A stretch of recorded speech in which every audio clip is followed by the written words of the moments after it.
let's talk about kind of what's going on today. Obviously, you played in a different era of baseball, but these days there's a lot of talk about unwritten rules. Did you ever learn any unwritten rules the hard way? Well, yeah, maybe I had my first time against Bob Gibson. I'm playing against Bob Gibson. I'm playing second base for Tommy Helms in 1969. We're in St. Louis, and Bob's a real competitor, and this you could call it an unwritten rule, but it was a Bob Gibson rule. And so he struck me out the first two times I faced him, and the third time I hit a line drive right back at him, hit him in the knee. He bounced off the mound and threw me out, and I'm jogging back with my head down behind the mound. Rookies, you don't look up when you're going behind the Hall of Fame pitcher like that. And I hear him say, with my head down, I hear him say, "Don't ever do that again, kid."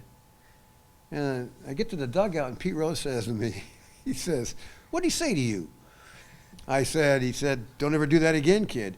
And Pete gets up on the top of the dugout steps and starts screaming at Gibson, "Gibson, you ain't got nothing." And, he didn't say that, but "You ain't got nothing, leave the kid alone," and all that kind of stuff. I'm thinking, wait a minute, Pete, I got maybe one more swing at this guy.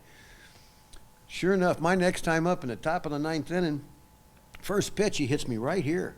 I mean, I couldn't run away from it. He he did it on purpose. Yeah. He knows it. I know it. Everybody at both clubs knew it. Everybody in the stands knew it, and it hurt. I got to first base, and our first base coach, Hal Smith, said, "Don't let him know it hurts." And I'm thinking, okay, I won't. And knocked the wind out of me and everything, But these other unwritten rules that you're hearing about today, you can't swing at a 3-0 pitch with the bases loaded. Oh, come on. I'd have loved to have a chance to swing at a 3-0 pitch, but the bases loaded. Most of the time when the bases were loaded, Sparky would say to me, "Take 2 strikes." So I only get one chance to get a pitch to hit. And I hit a grand slam home run one time, and the count was 2-0, and I looked back to the dugout thinking Sparky was going to give me the take sign.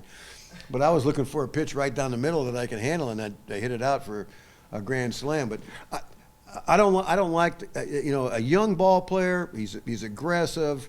He's really, really good. The pitcher has a decision to make. He didn't have to throw it right down the middle to him. He did, though. And so I can't fault him for that. Now, some of these other things, when you're ahead 10-0 and you got some Speedy Gonzalez on first base and he wants to steal second, that'll raise some hairs on the back of your neck and change some things. So, but in today's game, when every time a player's up at the plate, his hands are at the bottom of the bat, and you know what he's trying to do, trying to jack one out. You don't see the hit and run much anymore. The bunt, the sacrifice bunt. We witnessed last night a poor attempt at doing a sacrifice in the Braves game. Today's players, as much they approach the game, they play the game a lot differently than we do. You don't see a hit and run anymore. If I didn't know how to bunt and try and make contact and choke up on the bat with 2 strikes, I wouldn't have been in the big leagues for 11 years.